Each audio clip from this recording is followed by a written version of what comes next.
안녕하세요. 생생법률쇼 진행을 맡은 최승호입니다. 매주 금요일은 주요 한 주간의 사건, 사고 짚어보고 분석합니다. 법률사무소 HY의 황미옥 변호사님과 함께합니다. 어서 오십시오. 네, 안녕하세요. 법률사무소 HY의 황미옥 변호사입니다. 변호사님, 요즘 날씨가 엄청 더운데 어떠신가요? 예, 아니 이쯤 되면 이제 더위도 한풀 꺾여야 되는데 네. 꺾이기는커녕 계속 더운 것 같아요. 다들 온열 질환 조심하셔야 될 것 같고 네. 이참에 물놀이를 한번 더 다녀와야 되나라는 생각도 좀 들고 있습니다. 근데 더운데 감기에 걸린 듯한 목소리가 들리는데. 맞습니다. 요즘에 그 신문 보도 보면은 코로나가 재유행하고 있다고 하는데 그쵸. 네, 저도 그 영역에 포함이 돼버려서 아무쪼록 보시는 분들 코로나 다시 한번 조심하셔야겠습니다. 마스크 필참입니다. 오늘 또 목소리가 좀 꾀꼬리 같은 목소리 못 들을 것 같아서 좀 아쉽긴 하지만 시청자분들께서 좀 이해해 주셨으면 좋겠습니다. 지금 이 방송은 유튜브를 통해서도 실시간으로 함께 방송되고 있으니까요. 많은 시청 부탁드리고요. 유튜브를 통한 소통의 창구도 활짝 열어두겠습니다.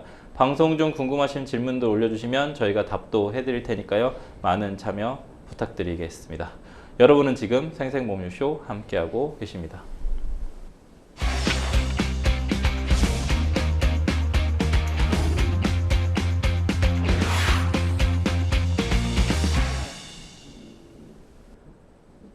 네, 생생 코멘트 시작합니다. 요즘 가장 화제가 되고 있는 말은 무엇인지 그 말이 나온 배경과 의미를 짚어보는 시간인데요.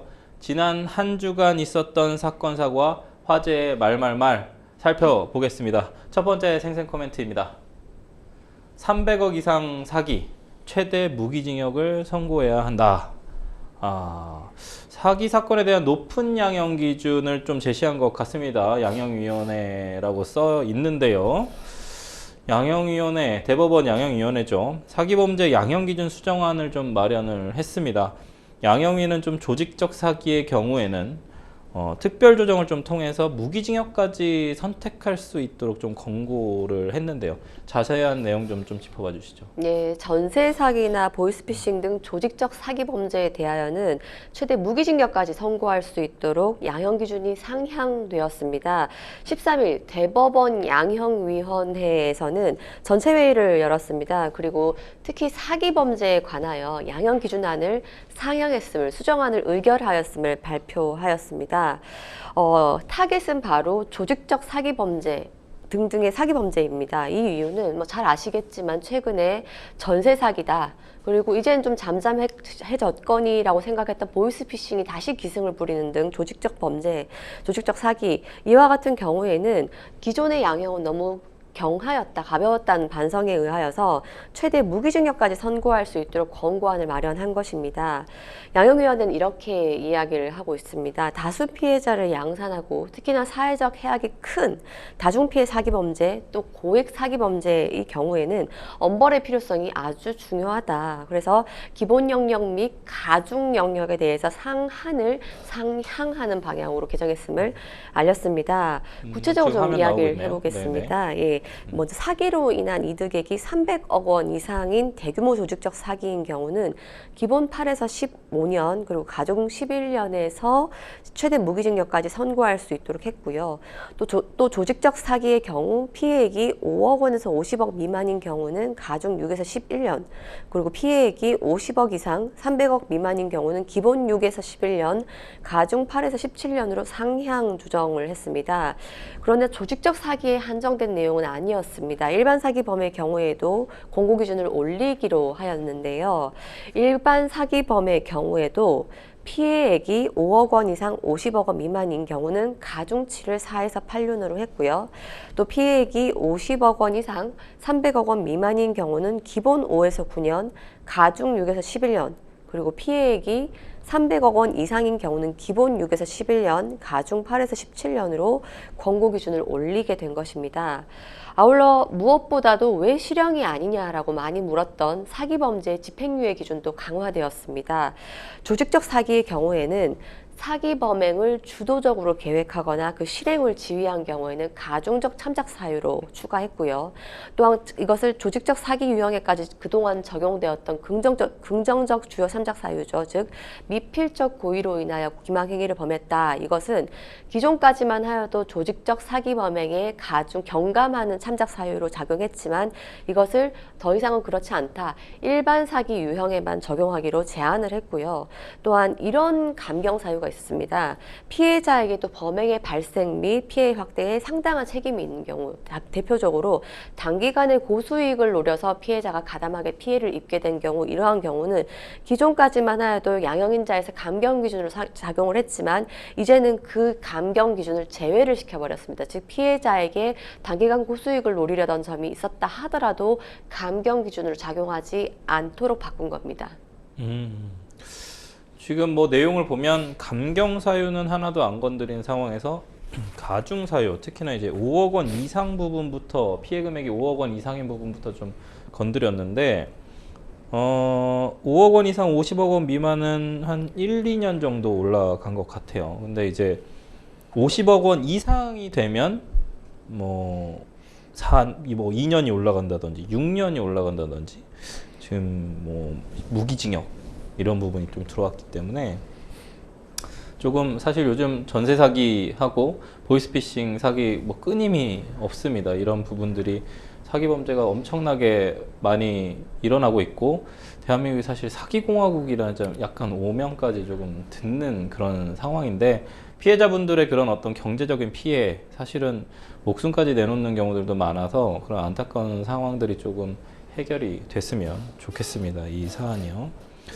사기범죄 양형 기준이 바뀌는 게 2011년 이후에 13년 만이라고 합니다, 변호사님. 이게 사실 그동안 서민을 대상으로 한 기업형 전세 사기 등의 피해가 속출을 하면서 사기범죄에 대한 엄단이 좀 필요하다는 지적이 있었거든요. 변호사님도 이 부분에 대해서 공감하시는지요? 네, 맞습니다.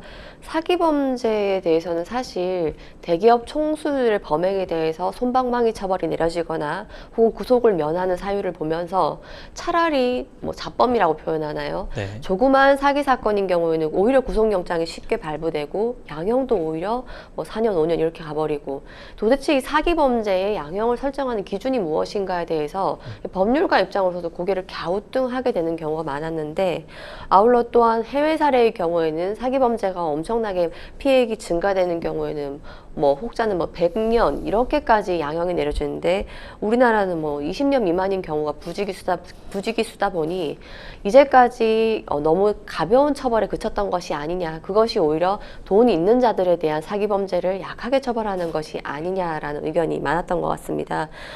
이번 양형위원회의 양형기준 상향 조처는 적당하다라고 보이고요. 아울러 사기범죄에 대해서도 어느 정도 예측 가능한 양형을 설정할 수 있는 방향으로 나아갔으면 합니다.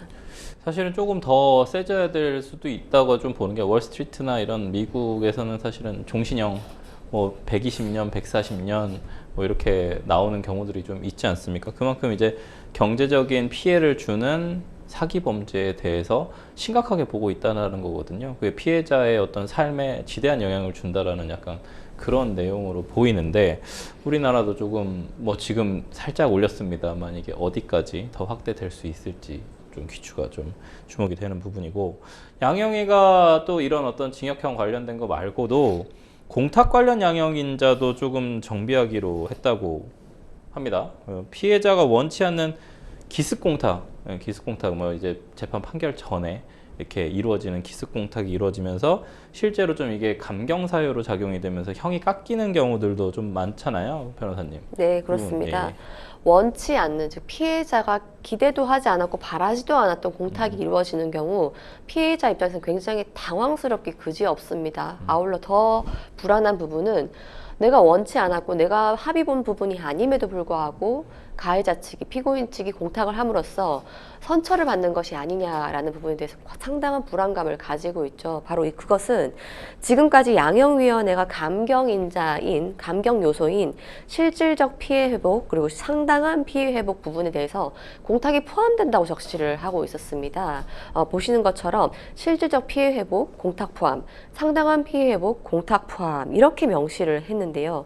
이 때문에 지금까지는 이 공탁 포함이라는 문구 때문에 마치 공탁이 감경의 요소가 되는 것처럼 오인될 우려가 상당히 있었고, 실제로 판례 중에는 피고인이 공탁한 점 감안하여 선처하기로 한다, 감경 요소로 감안하기로 한다는 명시가 등장하다 보니 이런 부분이 계속 문제가 되었던 것이죠. 이 때문에 공탁 포함이란 부분을 삭제한 것입니다. 즉 감경인자인 실질적 피해 회복의 정의 규정에 다만 공탁의 경우에는 피해자의 과연 공탁금 수령 의사가 있는지, 그리고 피고인은 공탁금을 회수 청구하지 않겠습니다, 다시 돌려받지 않겠습니다라는 회수 청구권 포기 의사가 분명히 표현되었는지를 신중하게 조사한 후에야 공탁의 사정을 선처의 요소로, 즉 실질적 피해 회복에 해당한다고 판단하겠다라고 해서 분명히 이 부분을 정정을 했고요. 아울러 피해를 회복하는 수단이 공탁일 뿐인데 마치 형사상 처벌을 면하게 해주는, 감경하게 해주는 요소까지로 적용되는 것은 옳지 않았다라고 해서 공탁에 대한 그 근본적인 요소를 다시 한번 강조했습니다. 그럼 이 공탁 관련된 규정은 사기 범죄에만 해당되는 건가요? 아니면 다른 형사 사건까지 전부 다? 예, 일까요? 지금 상황으로는 일단 공탁에 관한 관련 양형인자라고 했으니 다른 범죄까지 일괄적으로 적용된다고 봐야 될 것으로 보입니다. 아, 그런가요? 이게 공청회 등을 좀 거쳐서 내년 3월에 양형 기준이 좀 최종 의결될 예정인데요. 현재 재판이 진행 중인 대규모 전세 사기 사건 등에 좀 영향이 있을지 하고, 사기 범죄에 대한 처벌 수위가 전반적으로 좀 높아질 수 있을지, 이 두 부분을 좀 다뤄주시죠. 예, MC님 말씀 주셨던 대규모 전세 사기라고 하면 대표적으로 네. 인천 미추홀구에서 맞습니다. 발생했던 네네. 일명 그 건축왕 남모씨 사건을 네. 잊을 수가 없죠. 그쵸, 그쵸. 무려 563채에 대해서 피해액 453억 원의 전세 사기를 발생시켰던 아주 어마어마한 전세 사기였습니다. 네. 그런데 이 정도 되면, 즉 피해액이 450억을 넘어갈 정도 되면 말씀 주셨던 것처럼 해외 같으면 종신형감이죠. 네네. 그런데 우리나라 인천법원의 1심은 이 피고인에게 징역 15년을 선고했습니다. 네. 판사도 아마 이 15년을 선고하는 것이 지나치게 낮다, 과경하다라는 생각을 하면서 판결을 선고한 것으로 보입니다. 이 때문에 판결에서 판사가 이렇게 이야기를 합니다. 사기죄에 대해서 이 사건에서 선고할 수 있는 한도가 15년이다. 그래서 나는 15년을 선고한다. 그렇지만 현행법은 인간의 기본 생존 조건을 무너뜨리고 주거의 안정을 파괴하는 이러한 사건에 대해서 사기 범죄를 예방하기에는 그 상한이, 형벌의 상한이 너무나 부족하다라고 명시를 한 거죠. 이런 부분 때문에 판결에 판사가 이러한 변을 밝혔음에도 불구하고 여러 가지 비판이 많았죠. 15년이 뭐냐, 피해액이 450억 원인데, 이런 점 때문에 우리나라 사기 범죄의 양형 너무 낮은 거 아니냐라는 비판적 목소리가 컸고, 그것이 바로 이번 공청회 의결까지 가게 된 상황으로 보입니다. 네. 피해자들이 이제 극단적인 선택을 하는 경우들도 상당히 좀 있고, 재판장의 이런 판결문 내용을 보면 고심했었던 흔적이 좀 보이는 것 같습니다. 특히나 이제 취약계층의 삶과 희망을 송두리째 앗아가고 사회 신뢰를 무너뜨리는 악질적 사기 범죄를 예방하는 데는 15년은 부족하다라는 그런 판결문에 사실 이런 걸 적시하기가 쉽지는 않은데, 재판장님의 좀 고민이 좀 보입니다. 어쨌든 이 양형위원회의 양형 기준이 좀 바뀜으로 인해서 사기 범죄가 줄어들지는 못하겠지만, 사기꾼들이 많이 좀 오랫동안 감옥에서 복역을 하면 뭔가 조금 줄어들 수도 있지 않을까라는 희망도 좀 봅니다만, 그렇죠. 변호사님 어떠신가요? 변호사님께서도, 그러니까 MC님께서도 많은 사건들을 보시겠지만, 예. 저희가 형사 사건을 봤을 때 사기 범죄를 지켜보면 이 기망행위라고 표현을 합니다. 거짓말을 기망행위라고 표현하는데, 이것도 일종의 습관이나 아니면 고칠 수 없는 질병이 아닌가라는 생각이 들 때가 맞습니다. 있어요. 네네. 이런 점 때문에 늘 사기는 조심을 해야 되고, 아울러 말을 할 때에 부풀리거나 사실관계를 바꾸는 습성이 있으신 분은 자신이 언제든 사기로 고소당할 수 있음을 항상 조심하셔야겠습니다. 네. 저희는 첫 번째 생생 코멘트 마무리하고요.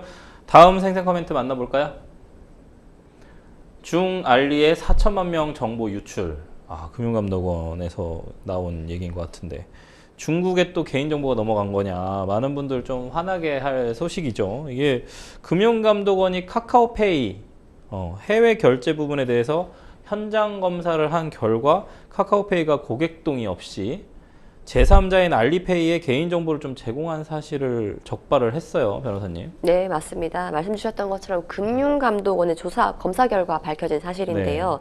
최근 6년 동안 4천만 명이 넘는 고객 정보를 네. 카카오페이가 알리페이에게 넘겼으며 이 건수로만 따졌을 때는 무려 540억대 건이라고 합니다. 와. 엄청나죠. 이 때문에 결국 금융당국은 제재 절차에 착수했는데 이 점에 대해서 카카오페이 측은 불법이 아니다라는 점으로 정면으로 맞서고 있습니다. 네. 구체적으로 이야기를 해보면 네. 금감원은 올해 5월부터 7월까지 사이에 3개월 동안 카카오페이에 대한 현장 검사를 실시했다고 합니다. 네네.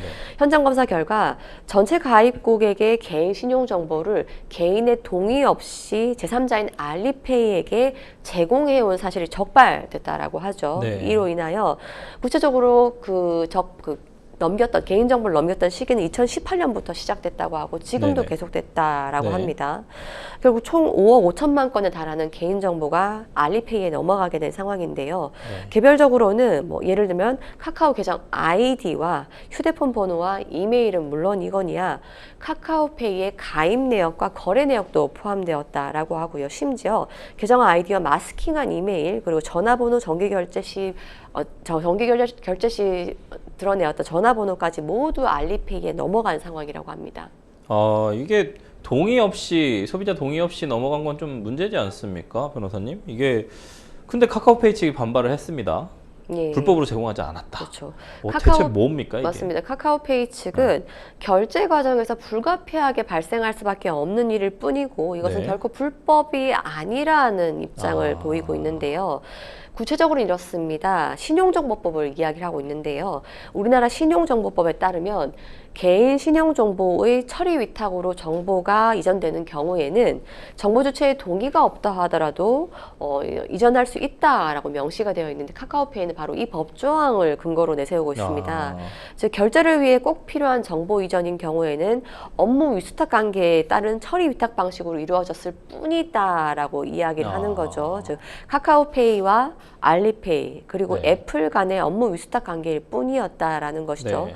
아울러 제공된 정보도 부정결제 여부를 확인하는 용도로만 활용했을 뿐이어서 부정한 네. 사용은 없었기 때문에 결과적으로 동의 없었던 제공은 문제가 없다라는 입장인 것이죠. 근데 만약에 저렇게 업무 위수탁에다가 만약에 썼다라고 한다면 그러니까 신용정보법에 따라서 업무 위수탁이라고 한다면 업무 위수탁을 알리페이에다가 한다는 걸 카카오페이가 소비자한테 계약을 할 때 동의를 받았어야 되는 거 아닌가요? 예, 기본적으로 약관상으로 네. 개인 신용 정보에 대한 처리 위탁 정도의 수준에 불과하다면은 주체 동의가 필요하지 않는다고 네, 이미 네. 동의를 받았고 네. 이 점은 신용정보법에도 근거를 두고 있는데 네. 바로 카카오페이가 이야기하는 거는 처리 위탁, 즉 업무 위수탁 관계에 따른 처리 위탁에 불과한 범주 내에 있다라는 입장인 것이죠. 그러니까 그럼에도 불구하고 저는 약간 금감원의 입장이 어느 정도는 좀 이해가 가는데 조사가 진행 중이기 때문에 좀 결과를 지켜는 봐야겠습니다. 근데 이게 참 금감원하고 입장이 다른 부분 어떻게 보시나요? 예, 양측의 입장이 굉장히 다르죠. 조금 전에 그 자막으로 보셨던 것이 바로 네네. 그 관련인데요. 맞습니다. 이 같은 양측의 입장 차이는 크게 두 가지와 연관되어 있습니다. 첫 번째는 정보 제공의 성격이 무엇이냐, 그리고 개인의 식별 가능성이 있는 정보가 넘어간 것이냐, 네. 이 두 부분인 거죠. 네. 먼저 정보 제공의 성격에 관하여 말씀드렸던 것처럼 신용정보법에서는 개인 신용정보를 타인에게 제공할 경우 네. 당사자 동의를 받아야 하지만 네. 아울러 국외 이전 동의인 경우에도 받아야 되는 건데 그렇죠. 지금 금감원이 이야기하는 것은 개인 신용정보를 동의받지 않은 채 타인에게 제공했다. 특히 알리페이 같은 경우는 국외 정보 이전이란 말이죠. 그렇죠. 이런 부분 때문에 전부 동의를 받아야 한다는 입장인 네네. 것이고, 반면에 카카오페이 같은 경우에는 말씀 주셨던 것처럼 알리페이와 애플 간에 서로 처리 위탁 방식에 의한 부분이었기 때문에 동의가 필요 없다. 그리고 부정결제 방지 목적으로 사용했을 뿐이다라는 것이어서 입장이 상반되는 것이고요. 또 하나의 입장 상반된 부분이 있습니다. 즉 과연 알리페이에 제공되었던 부분은 개인 식별이 가능한 부분이었나라는 것인 거죠. 지금 쟁점 네. 두 번째로 나오는 건데요. 네. 원본 데이터를 과연 유추할 수 있는 것인가 부분인 것인데요. 카카오페이는 이렇게 이야기합니다. 알리페이에 정보를 제공하면서 자신들은 무작위 코드를 변경하는 암호화 방식을 이용했다. 따라서 도무지 사용자를 특정할 수 없고 심지어 원문 데이터를 유추해낼 수조차 없다라고 이야기했고, 따라서 일련의 숫자 조합에 불과한 암호화 데이터이기 때문에 부정결제 탐지 이외의 목적을 활용조차 불가능한 개인정보라고 볼 수 없다라는 것인데, 반면에 근거하면은 다릅니다. 랜덤값 없이 단순하게 해시 처리하면서 암호화 시 필요한 함수 구조를 지금까지 전혀 변경하지 않았다. 일반인도 공개된 암호화 프로그램으로 충분히 복호화가 가능한 수준이다. 따라서 해시 처리하더라도 이런 정보는 고객의 동의가 필요한 정보 제공이기 때문에 이 부분에 대해서 충분한 동의가 없이 국외 이전했던 부분은 문제가 된다라는 입장인 거죠. 보시다시피 금감원과 카카오페이는 쟁점마다 서로 입장을 달리하고 있는데, 그럼에도 불구하고 양측 의견이 이처럼 충돌하고는 있지만 어찌되었든 카카오가 고객 정보 보호에 소홀한 것은 맞다. 라는 부분에 대해서는 다들 의견이 일치하고 있는 것이고요. 아울러 이러한 상황에 대해서 다름 아닌 알리페이가 카카오페이의 2대 주주라는 이야기가 있습니다. 이 때문에 드러난 내용을 보시면 5억 5천 건에 육박하는 상황이어서 거의 매일마다 거의 실시간으로 정보를 넘긴 상황이기 때문에 2대 주주인 알리페이의 요구에 의해서 어쩔 수 없이 넘어간 것이 아니냐, 즉 개인의 정보 주체의 동의는 무시한 것이 아니냐라는 비판과 의혹이 제기되고 있는 것이죠. 네, 요즘에 이제 중국 경기가 좀 안 좋다 보니까 중국 업체들, 특히나 중국 자본이 해외의 기업들을 좀 사는 경우들이 좀 많거든요. 그러면서 뭔가 좀 지배 구조들이 좀 변하고 있는 사례가 많은데, 결국 이 사안은 과연 아까 얘기해 주셨던 정보 제공 성격과 개인 식별 정보 이런 부분인데, 제가 봤을 때는 그렇습니다. 법조인으로 뭐 얘기를 하면 결국은 이게 개인 정보를 구체적으로 특정할 수 있는 개인정보가 넘어갔는가, 이 부분이 결국은 나중에 쟁점이 돼서 판결이 나올 것 같은데요. 어떻게 보시나요? 이 개인정보, 개인 신용정보, 신용정보가 아니더라도 개인정보, 우리가 이제 그 부분으로 좀 보시나요, 변호사님? 말씀드렸던 것처럼 암호화된 정보를 과연 개인 식별 가능한 수준까지 볼 수 있는지가 핵심일 터인데, 금감원의 입장에 따르면 뭐 어느 일반인이라도 간단한 프로그램만 이용하면은 해독이 가능하다고 보니, 만약 그렇다고 하면은 이 상황이라면 개인 정보가 아니라고 볼 수 없는 거죠. 알겠습니다. 뭐 조사 좀 진행 중이라서 결과 좀 보기는 해야겠지만, 이게 만약에 좀 문제가 있다라는 좀 판단이 나오면 카카오페이가 고객들한테 어떤 조치를, 뭐 기존에도 좀 있지 않았습니까? 옛날에도 이제 뭐 많은 부분들이 유출됐었던 뭐 통신사도 있고, 뭐 우리가 이제 뭐 다 있지 않습니까? 이런 경우에 집단 소송이 있으면 또 카카오페이, 요즘 카카오도 안 좋았던 일도 많은데 리스크가 상당할 것 같습니다. 네, 뭐 전체적으로 맞습니다. 어떻게 될까요? MC님 말씀 주신 것처럼 이 사건을 보면은 기존의 개인정보 유출 사례를 떠올릴 수밖에 없죠. 그렇죠. 당시에 뭐 KT 사건도 있었고, 네. 인터파크 사건도 있었고, 네. 여러 가지 문제가 있었는데, 사건이 벌어질 때마다, 터질 때마다 개인 수준에서 여러 사람이 모여서, 피해자 여러 명이 모여서 손해배상 청구를 하는 소송 유형으로 정리가 됐는데, 사실 손해배상 금액을 받아봤을 땐 좀 너무 초라한 금액이 많았었죠. 판결 그쵸. 금액이. 네. 이런 것 때문에 이번 카카오페이 건에 대해서도 과연 얼마만큼의 피해 산정 금액이 나올 것인가, 또 이번에도 너무 형편없는 금액이 나오는 것이 아닌가라는 부분이 염려가 되는 것이고요. 아울러 말씀 주셨던 것처럼 최근에 카카오 여러 악재가 많습니다. 그 김범수 위원장의 구속건도 있고요. 이 와중에 개인정보까지 무단으로 넘겼다. 이 상황이라고 하면은 이용자들이 등 돌리는 것을 좀 염려하셔야 될 때가 아닌가 생각이 듭니다. 회사의 존폐에도 좀 영향을 줄 수도 있을 것 같아요. 4천만이거든요. 4천만 피해자면 거의 사실 국민 대다수일 것 같은데, 어쨌든 뭐 앞으로 어떻게 될지 좀 지켜보도록 하겠습니다. 저희는 두 번째 생생 코멘트 마무리하고 마지막 생생 코멘트로 넘어가 보도록 하겠습니다. 전 청소하고 라면만 끓였는데요. 안 마실 수 가장한 성매매 업소 직원들이 그런 얘기를 했다는 건데요. 이 지금 라면 끓여주고 방 청소만 한 성매매 업소 직원들이 징역형의 집행유예를 선고받았습니다. 어떤 내용입니까 이게? 예, 서울 남부지방법원에 선고된 판결내에 네. 대한 사건입니다. 네.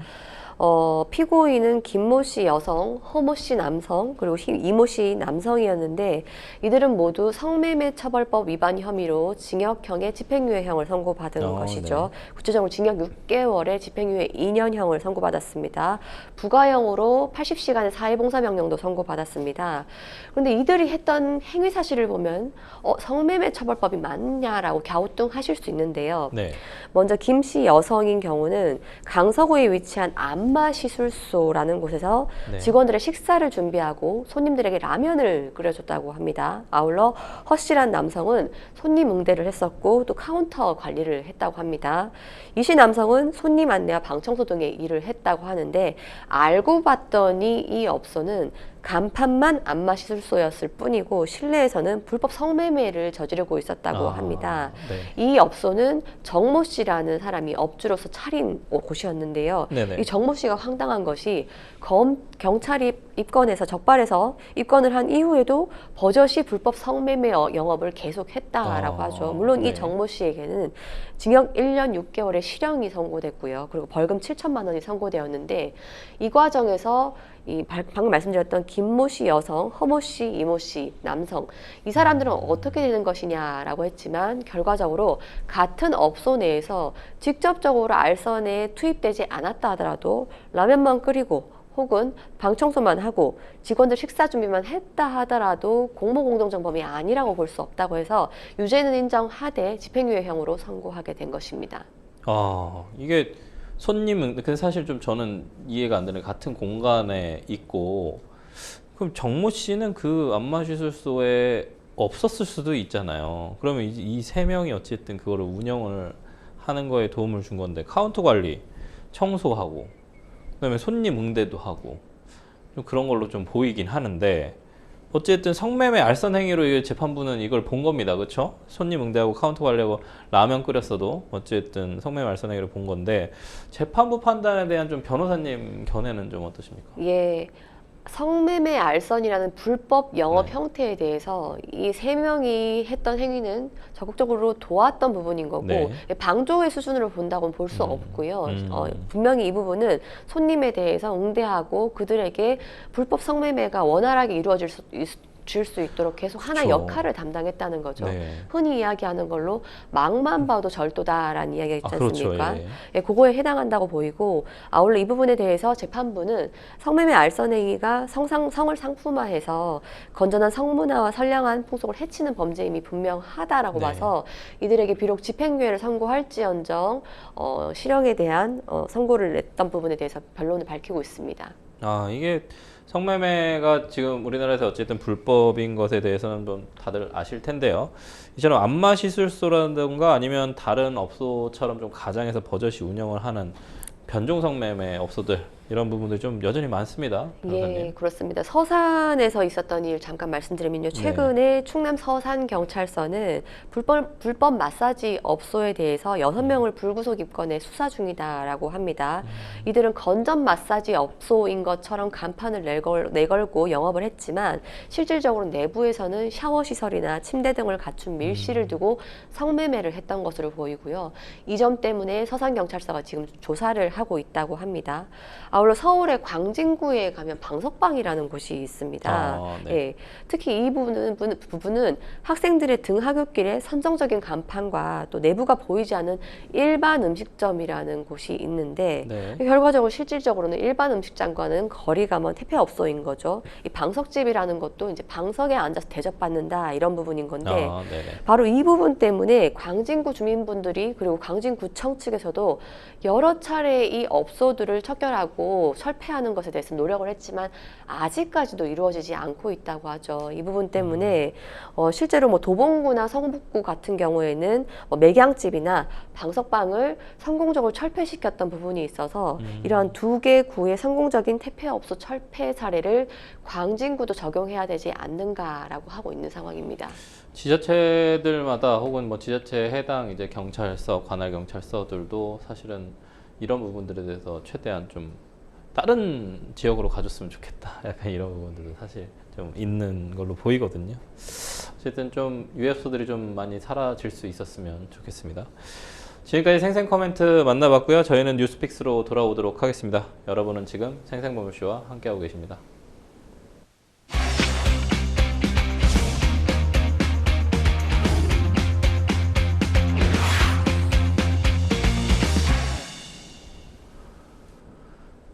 네, 분야별 가장 핫한 소식을 집중 분석해보는 시간 뉴스픽스 시작합니다. 매주 금요일 주요 사건, 사고, 이슈들을 짚어보는데요. 오늘 만나볼 첫 번째 주제는 살인인가 사산인가 36주 낙태 파문입니다. 지난달 유튜브에 올라온 임신 36주째 중절수술 영상이 논란이 됐습니다. 그런데 조사 결과 조작된 영상이 아닌 것으로 확인이 됐고요. 경찰은 해당 유튜버와 수술을 한 병원장을 입건해서 수사를 진행 중인데요. 이 사건 자세히 살펴보도록 하겠습니다. 차라리 좀 저도 그랬습니다만 조작이길 좀 바랬던 분들이 많았습니다. 당사자까지 특정이 됐다는 건 실제 있었던 일이라는 거겠죠. 예, 맞습니다. 워낙 충격적인 일이었죠. 그렇죠. 임신 36주 차. 지금 그렇다고 하면은 사주로 계산하더라도 거의 8, 9개월인데 이때 낙태를 했다라는 것이 과연 가능한 것인가라고 해서 조작 영상이다라는 이야기가 많았습니다. 그런데 이 사건에 대해서 수사 의뢰를 했던 보건복지부 측도 그렇고 경찰 측도 그렇고 글쎄요, 그 조작이라는 점에 크게 무게를 두지 않고 조작인 사건에 대해서 그렇게 수사의 잣대를 들이대지 않는다라고 해서 조작이 아닌 실제 영상임을 계속 시사한 바가 있었습니다.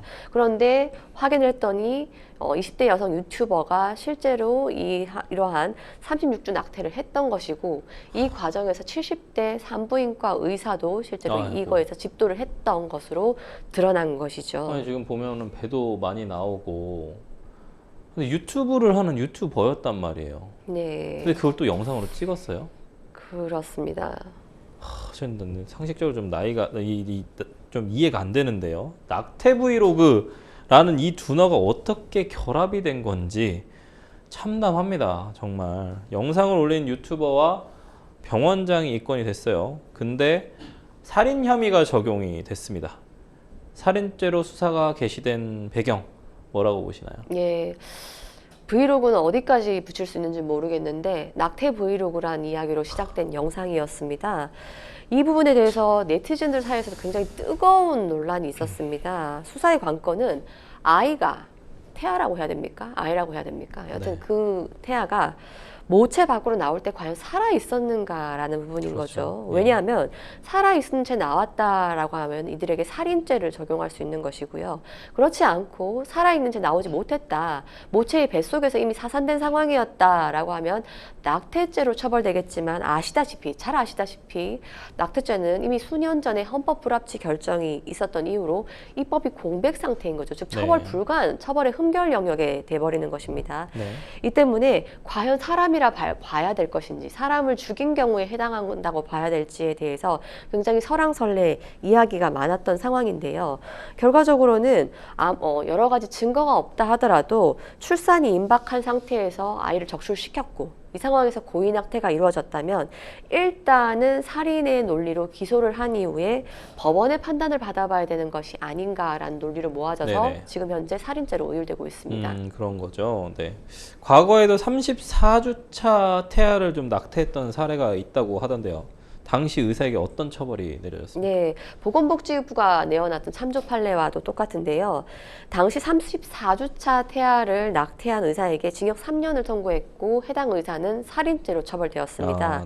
제왕절개로 태아를 꺼냈습니다. 당시 사례는 태아를 꺼낸 다음에 양동이에 집어넣어서 죽였는데 결과적으로 그 당시 병원 관계자들이 이런 짓을 합니다. 아이의 울음소리를 들었다. 즉 모체 밖으로 나올 때 살아있었던 상태라는 부분이었죠. 이 때문에 대법원까지 갔습니다마는 살인죄의 판단은 바뀌지 않았고 결과적으로 징역 3년형은 확정이 됐던 것입니다. 참담하네요. 아이의 울음소리가 들렸다라는 부분에서 갑자기 좀 소름이 좀 돋았는데 이거 살인 혐의 입증하려면 좀 증거가 중요하지 않겠습니까? 병원 안에 수술실 내부에 CCTV가 설치돼 있지 않았다고 하던데 살인 혐의 입증을 위해서 어떤 증거가 필요하다고 보시나요? 예, 모체 밖으로 나올 때 살아 있었냐라고 할 때 첫 번째는 수술실 내부 CCTV가 네. 있었냐 부분이었고요. 두 네. 번째는 의무 기록이었습니다. 그런데 이 사건에 지금 오리무중인 것이 두 가지 다 없었죠. 즉 수술실 내부 CCTV가 없었던 점에 대해서 의료법 위반은 변론을 하더라도 네.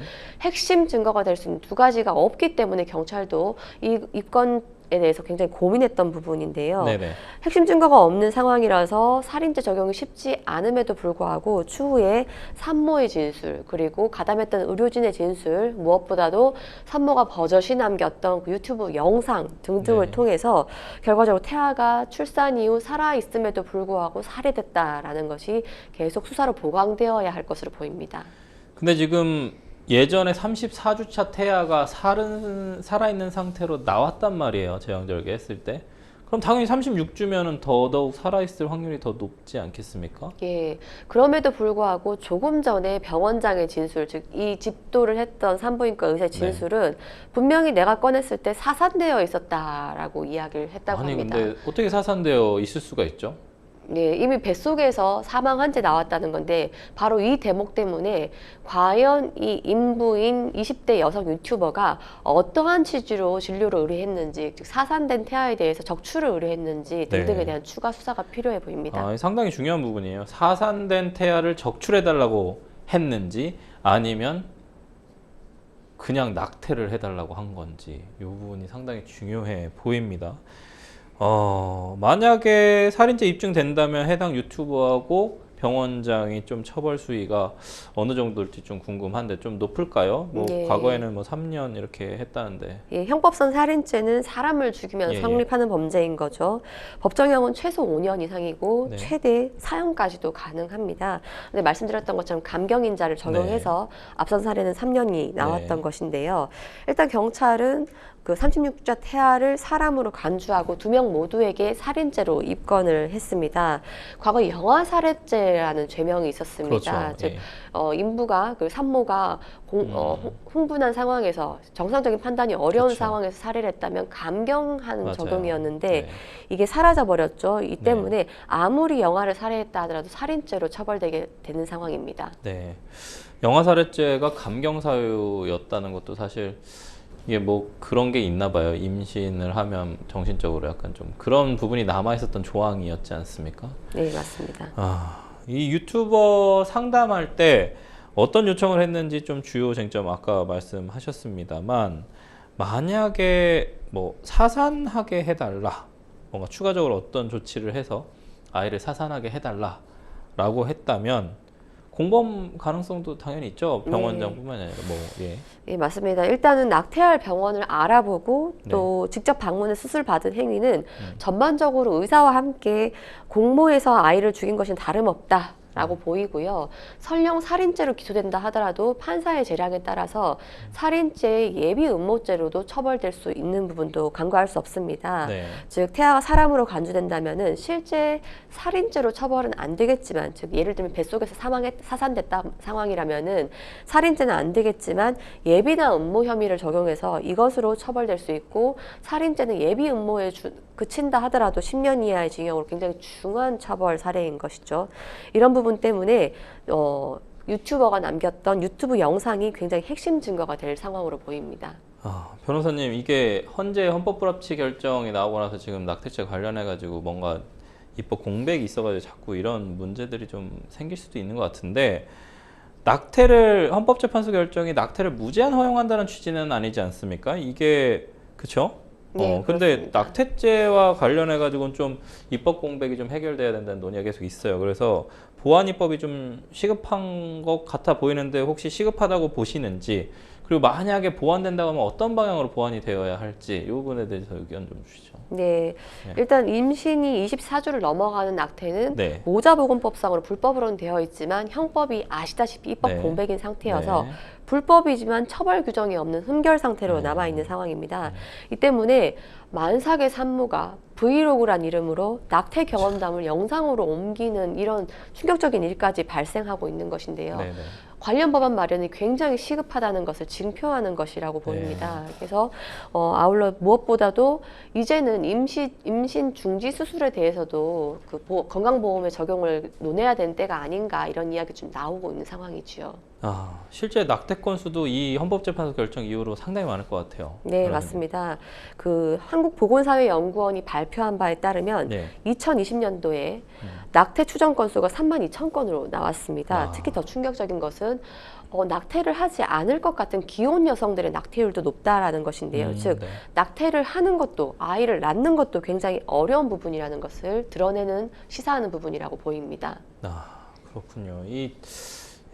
이게 왜 좀 일각에서는 좀 이번 사건을 두고서 국가가 36주차에 이르기까지 여성이 왜 임신 중지를 못했는가 좀 외면하고 있다고 비판도 나오고 있습니다. 이 부분에 대해서는 좀 어떻게 보시나요? 예, 앞서 말씀드렸던 것처럼 아직까지 우리나라는 임신 중지 수술이라는 것은 건강보험 적용에 들어가지 않습니다. 이 때문에 환자가 비용을 전액 부담해야만 가능한 상황이죠. 이 때문에 실제 커뮤니티에서는 임신 20주 차에 낙태했다라는 이야기도 드물지 않게 올라오는 것입니다. 이런 이유가 뭐 예를 들면 임신인 걸 알고서도 임신 중지 수술 비용을 마련하는데 수개월이 걸리다 보니 뭐 20주 차, 25주 차에 임신 중지 수술을 하는 경우가 흔하게 발생하는 것이죠. 이것을 노린 것일까요? 산부인과 병원에서는 여러 가지 그 인부들에게 부당한 조건까지 제시하고 있습니다. 가령 의료기록 남기지 맙시다. 아니면 현금 결제 아니면 안 받습니다. 라는 현실적인 제안을 하다 보니 결과적으로 여성들은 위험을 떠안고 모든 비용과 건강상 위험을 다 감내해야 되는 것이 지금 현실인 것이죠. 의학적으로는 임신 중지는 어떤 주수도 그렇게 위험하지 않다고 합니다. 즉 출산보다도 위험하지 않다고 합니다. 그렇다면은 건강보험 적용부터 하여 의료 서비스로 인식하는 것이 지금 당장 필요하지 않나 의견드립니다. 좀 부정적으로 가는 것보다는 좀 그게 좀 나은 해결책이 될 것 같은데 아까 보니까는 임신 중절 수술 비용이 900만 원. 상당히 좀 부담스러운 금액일 수 있을 거예요. 특히나 이제 청년층이나 이런 쪽에서는 더 그럴 것 같은데 변호사님 말씀처럼 뭔가 빨리 낙태죄 관련된 부분에 입법이 좀 보완이 되고 어떤 중지 관련된 부분도 여성의 성적 자기결정권 관련된 부분에서 뭔가 보완이 됐으면 좋겠습니다. 저희는 첫 번째 뉴스픽스 주제 마무리하고요. 두 번째 뉴스픽스 주제로 넘어가 보도록 하겠습니다. 뉴스픽스 두 번째 주제는요. 청년 죽음 내몬 직장 상사의 괴롭힘입니다. 상당히 좀 자주 나와요. 변호사님 사건 사고에. 이게 너무 안타깝습니다. 극단적인 선택을 하게 되는 이런 어떤 직장 내 괴롭힘 관련된 부분이 좀 많은데 첫 직장에 들어간 25살 청년이 상사에게 괴롭힘을 당하다가 결국 사망하는 일이 있었습니다. 이 상사는 잘못을 인정했다고는 하는데 뭐 그래도 다른 사건들에 비해서는 조금 뭐 나은 것 같습니다. 다른 사건들은 나는 괴롭힘을 한 적이 없다 이렇게 좀 발뺌하고 나서는 경우가 좀 많은데 괴롭힘 수준 어느 정도였습니까? 예, 이 25살 청년, 즉 사망한 이 청년은 직원이 5명이 채 되지 않는 자동차 부품 회사에 입사했던 첫 입사했던 신입생이었다고 합니다. 그런데 직장 상사로부터 괴롭힘을 당하다가 결국 사망까지 이르렀는데요. 그 괴롭힘을 가했던 상사는 40대의 바로 직속 상사였다라고 합니다. 이 사회 초년생에게 이 40대의 상사는 80번이 넘는 폭언의 폭행까지 저질렀다고 하는데요. 이 사건이 드러난 게 이 피해를 입었던 사망했던 청년의 형이 유품 중에 휴대폰을 보면서 드러나게 된 사건이었었죠. 그런데 그 휴대폰을 봤을 때에는 이 직장 상사는 그 사회 초년생인 이 25살 청년에게 86건의 폭언과 16번에 걸친 협박 그리고 4차례의 폭행까지 가한 상황이었다고 합니다. 구체적인 내용은 내용이 나오고 있어요. 예, 맞습니다. 내일부터 무조건 맞고 시작해. 근데 또 피해자는 무기력하게 네 알겠습니다. 이유가 있든 없든 처맞고 시작해. 이 충격적인 얘기지 않습니까, 변호사님? 네, 맞습니다. 그래서 이러한 내용이 통화 녹음에 고스란히 다 들어 있었다고 하죠. 이것을 발견한 피해자 전영진 씨의 형이 경찰에 제보하고 고발함으로써 발생한 것이죠.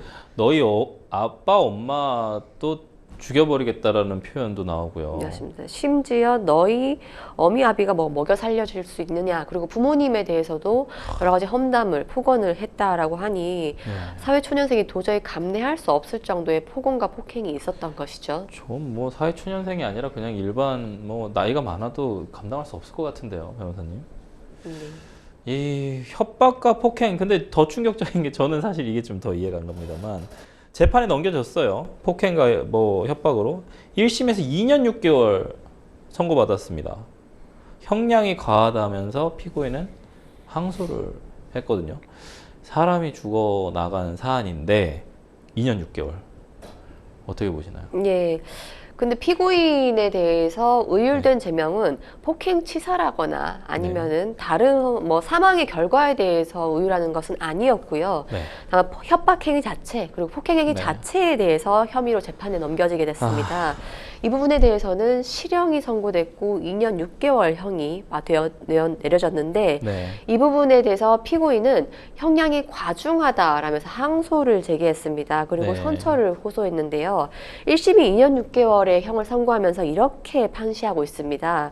피고인이 직장 상사로서 피해자를 여러 차례 폭행했다. 그리고 폭언과 협박을 반복했다. 피해자는 거의 매달 시달렸고 젊은 나이에 생을 마감했다. 이 사건은 직장 내 괴롭힘 혹은 직장 내 갑질의 극단적인 사례를 보여준다라고 해서 실형 2년 6개월 선고함을 밝혔는데 바로 이 부분에 대해서 형이 너무 과합니다. 선처해 주십시오라는 취지로 피고인이 2심에 항소를 하게 된 것입니다. 아니 이게 선처를 할 게 있나요? 그럼 화가 날 뿐인데 저는 폭행을 했습니다. 죽을 때까지 폭행을 했어요. 그럼 이게 인과관계가 없는 건가요? 지금 이게 인과관계가 없어서 살인죄나 폭행치사로 연결을 못한 거지 않습니까? 이게 진짜로 인과관계가 없다라고 봐야 될까요? 저는 좀 그 부분에 대해 좀 의문이 좀 있습니다, 우선은. 근데 좀 피해자 변호인 측이 피해자의 사망에는 다른 요인이 있었던 것 같다, 이런 얘기를 했다는데요. 네, 뭔가요, 그렇습니다. 2심에 올라간 피고인은 본격적으로 이런 이야기를 하고 있습니다. 네. 피해자의 사망 원인이 마냥 피고인의 협박행위, 폭행행위로 인한 것은 아닌 듯합니다. 네. 즉 사실조회를 하셨나 봐요. 그래서 아. 사실조회 해신 결과 2021년부터 22년 사이에 피해자는 여러 차례 가정불화로 인한 실종신고가 있었다. 이런 부분 때문에 피해자의 사망은 피고인의 이러한 가혹행위에 의한 것이 아니라 별도의 가정불화 등의 별도 요인이 있었던 것 같습니다. 따라서 피고인에 대해서 1심 형량을 감해 주십시오라는 식의 변론을 펼치고 있는 것으로 보입니다. 아울러 형사공탁도 진행하겠습니다라고 밝히고 있는데 이러한 부분 때문에 유족들은 결코 분노를 거둘 수가 없죠. 유족들은 화가 날 수밖에 없습니다. 반성은커녕 오히려 잘못을 인정하지 않고 은근슬쩍 2심에서 물타기를 네. 해서 자신의 행위를 감축시키려는 부분에 대해서 엄한 처벌을 호소하고 있습니다. 화가 나죠, 유족들 입장에서는. 직장 내 괴롭힘 금지법이라고 불리는 우리 또 법이 5년이 흘렀습니다. 벌써 시행한 지 5년 됐는데 그럼에도 불구하고 계속 직장 내 괴롭힘, 갑질이 계속적으로 연결이 되고 있거든요. 상당히 많아요. 계속적으로 상당히 많은데 용기를 내서 신고를 좀 해도 그 결과가 미미할 때가 많고 과태료에만 그치는 경우들 좀 많고 이 지금 직장 내 괴롭힘 방지법 관련한 부분이 왜 제대로 잘 돌아가지 않는지 이런 부분 좀 말씀 좀 해주십시오. 예, 직장 내 괴롭힘 금지법이 시행된 지 5년이 흘렀죠. 법 제정 이후에 신고 건수가 꾸준히 늘어나고 네. 있는데 이처럼 신고가 급증하는 것은 아무래도 이제까지는 참아야 하는 부분이다. 네. 어련히 그런 일이다라고 했던 것이 이제 분노가 표출되는 것이 아닌가라고 하고요. 장기적으로는 이것이 좀 해결이 되어야 하는 부분이다. 직장 네. 내 문화가 개선되어야 하는 부분이다라는 것으로 모아지고 있습니다. 네. 이게 좀 만든 제도가 조금 잘 정착이 되려면 뭔가 좀 숙제가 좀 있어 보이거든요. 시급하다고 보시지 않습니까, 변호사님? 이거 어떻게 해결해야 될까요? 예, 사실 지금으로서는 피해자분들 입장에서는 신고도 여의치 않죠. 네. 극단적으로 만약에 신고하면 내 발로 직장 나간다는 각오하고 신고해야 된다라는 이야기까지 나오고 있는데요.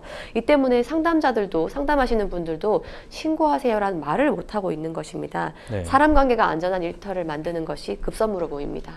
우선은 신고 건수가 38,732건까지 늘었단 말이에요.